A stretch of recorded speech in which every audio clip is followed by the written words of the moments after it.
स्वागत है आप सभी का मोटिवेशनल कहानियों के अंदर। आज की कहानी का शीर्षक है बेसिक।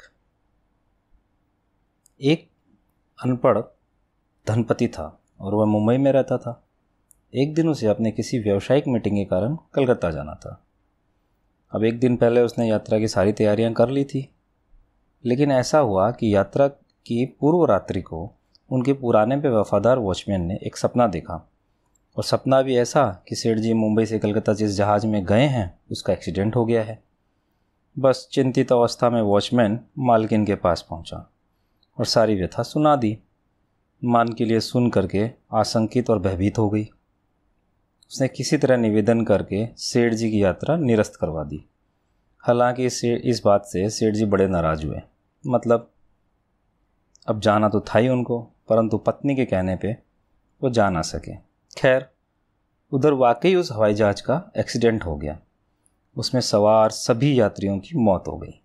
सेठ जी की पत्नी ने वॉचमैन का बहुत बहुत शुक्रिया अदा किया और उसे ढेर सारा इनाम भी दिया। उसने काम ही तो ऐसा किया था। लेकिन उधर सबके आश्चर्य का ठिकाना नहीं रहा जब सेठ जी ने वॉचमैन को नौकरी से निकाल दिया।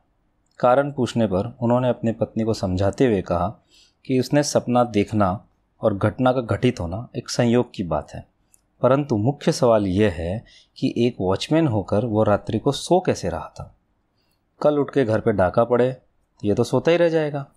सेठ जी की बात वाकई तर्कसंगत थी। पत्नी वॉचमैन के प्रति लाख सहानुभूति रखने के बाद भी कुछ ना कर पाई।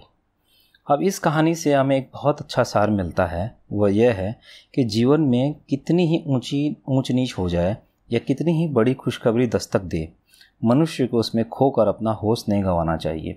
परिस्थिति चाहे कैसी भी क्यों ना हो, मनुष्य की निगाहें कभी बेसिक से नहीं हटनी चाहिए। सेठ जी इस कहानी में मौत के मुंह से जाते जाते बचे। इतने बड़े हादसे का शिकार होने से बचे थे, लेकिन फिर भी उनका होश बरकरार था। वॉचमैन की स्वाभाविक ड्यूटी से उनका ध्यान नहीं हटा था। वरना मनुष्य तो सफलता, असफलता, गम और खुशी के माहौल में इस कदर खो जाता है कि बाकी सब जगह से उसका निगाह हट जाती है। और यही वास्तव में मनुष्य के बार बार मुश्किल में फंसने का कारण है।